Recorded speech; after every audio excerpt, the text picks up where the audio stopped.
Hi, this is Lucia with The Art of Love. If you're listening to this on iTunes, please be sure to leave a review. This week, I'd like to do a follow-up from my podcast last week, which was how to easily get your ex back. If you've listened to that, you may remember I mentioned that begging doesn't work. And after that podcast went out, I received a lot of emails from people that said, oh no, I begged when my ex broke up with me. Is there a chance? Will he still or she still want to get back with me? Yes, there's always a chance, but you first have to absolutely stop with the begging. Now, this is a behavior that's learned generally in childhood because, you want something when you're a child and your parents don't want to give it to you, so you're like, no, please, mommy, please, please, please, please do this, do that, la, la, la, la, la. And a lot of times they give in, so you figure, oh, well, that's the way to get things when someone doesn't want to give them to me. Then you just throw a tantrum or beg and plead, and then eventually they give in. The difference is that your parents generally love you unconditionally, but the people you date do not. It's not always unconditional love, and obviously if they broke up with you, they don't love you unconditionally. Otherwise, they wouldn't have broken up with you. So you cannot beg. It also shows a lack of confidence, because confidence is the number one quality that people look for in a potential partner. And the fact that you're willing to just freak out and throw all pride to the wind and throw yourself at their mercy and beg them not to leave shows you don't have confidence, because a confident person says, okay, I don't like this situation, but I'm not going to beg. I know that I can find someone else, and it's going to be painful, it's going to be difficult to move on, but there's no way I'm going to beg. And people love that, because a lot of people, they respond with begging or scenes or crying, etc., etc. And so when someone is actually calm, now all of a sudden you start to look more attractive, because now you're confident, especially if you weren't very confident in the relationship. Now suddenly you're confident and they're like, wow. And also you need to know there's something called lag time. And that's the time from when the person breaks up with you to when they find someone else. That is, unless, of course, they're already seeing someone else. And so during that time, they may have thought, oh, it's going to be great. I'm going to be dating a lot. I'm going to be meeting a lot of people. I'm going to get with someone better. But you and I both know the reality. You don't generally meet someone right away after you've broken up with someone.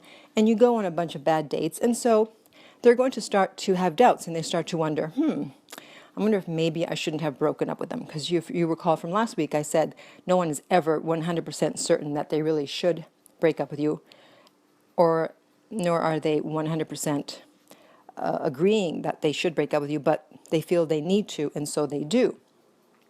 So if you don't give them something to rebel against by acting, as I said, begging and not confident, and you're very calm and you just walk away, now there's nothing for them to rebel against, and now they'll start to have doubts. So they'll wonder, I wonder why they're not chasing me. I wonder why they're not calling me all the time, blowing up my phone, texting me like other people have done in the past. Like, why is this person different? And now you'll be attractive, especially during this lag time when they have all these doubts.